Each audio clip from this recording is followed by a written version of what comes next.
In the most silent hour of your exile, when you thought the only voices left were the ones that haunt or hurt you, felt it, didn't you? Something ancient pulsing underneath the ache, a vibration that neither fled your darkness nor demanded you be cleansed before you could be loved. This is the opening you never expected. The moment when heaven's music finds you not in a temple, but hidden among the ruins.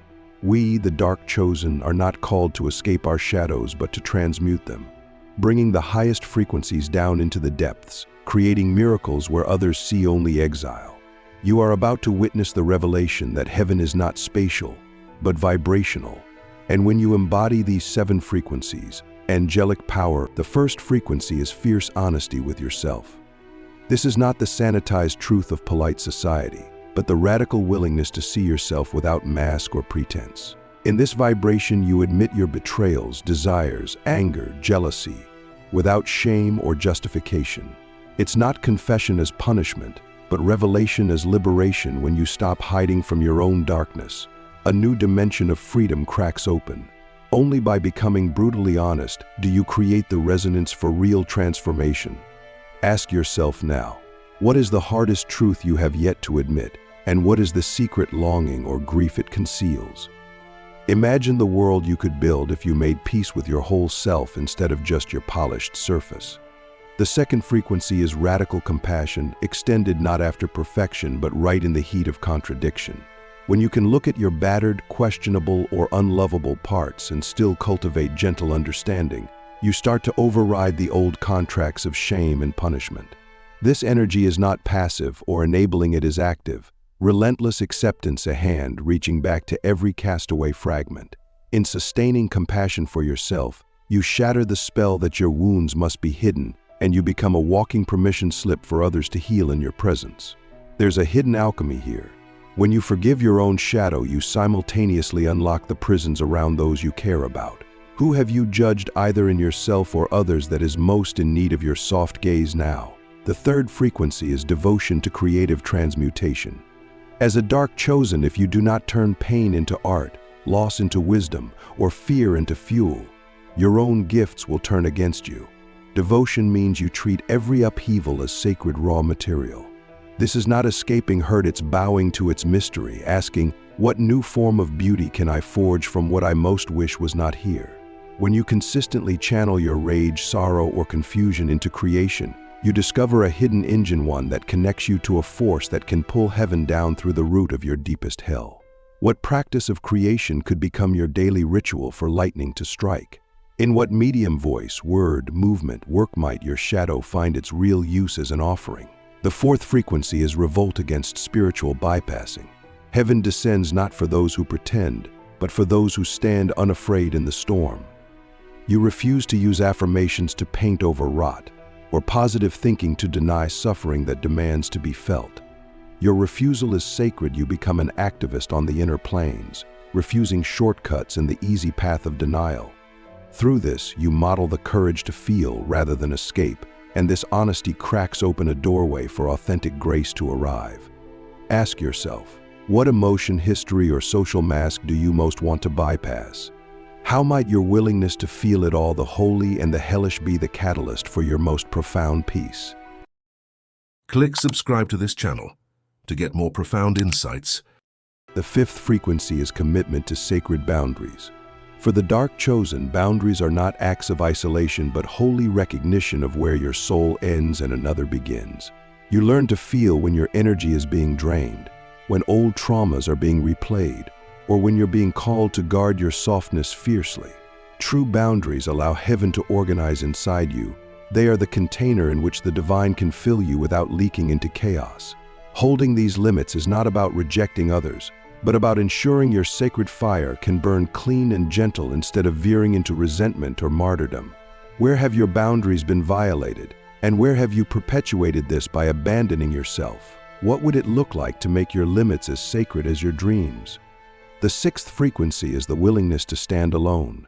To be a dark chosen is to know the loneliness of truth, not as self-pity, but as a high wire on which you carry a hidden torch.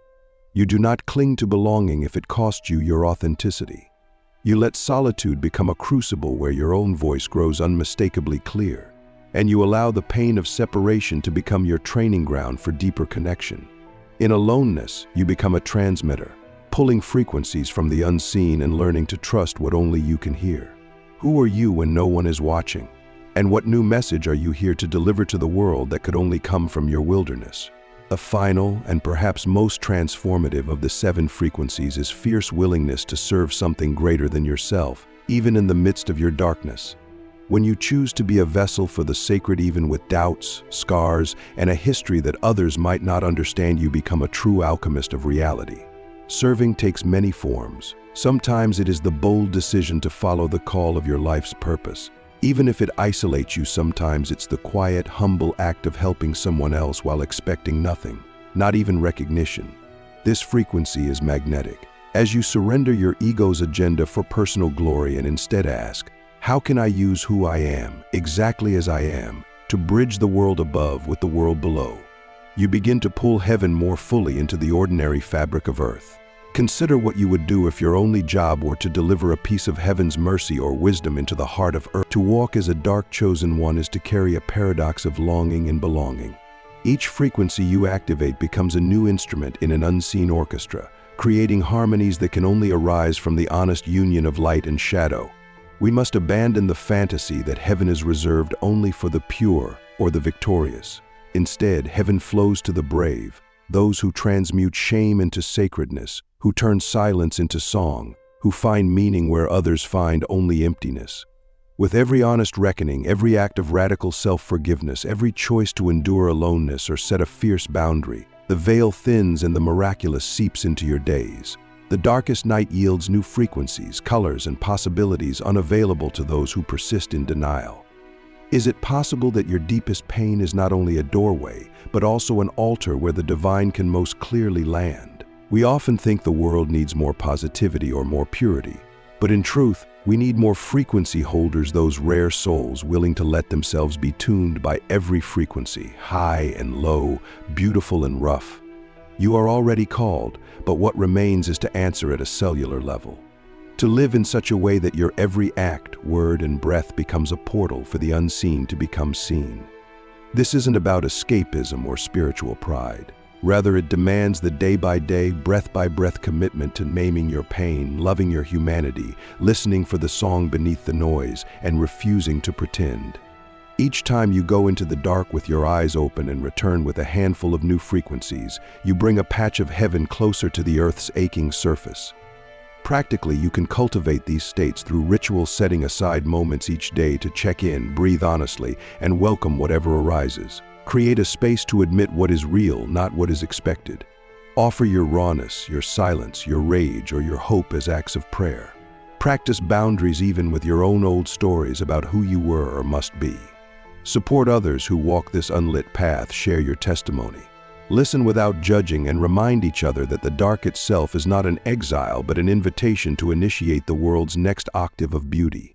The world's heartbreak is waiting for dark chosen ones to own their role as magnetic anchors of heaven's frequency. You will not find all the answers out there, nor are you meant to live in some unsullied realm above human messiness. Instead, take your seat at the heart of both shadow and starlight. Remember, your greatest revelations will not come when you feel most accepted, but when you dare to be the tuning fork, vibrating with the full holy spectrum of what it means to be both wounded and wise. In this, you magnetize events, souls, and possibilities that bring healing not just to you, but to the earth itself. So, can you accept that your frequency, with all its thunder and melody, is not just welcome here, it's exactly what heaven was waiting for?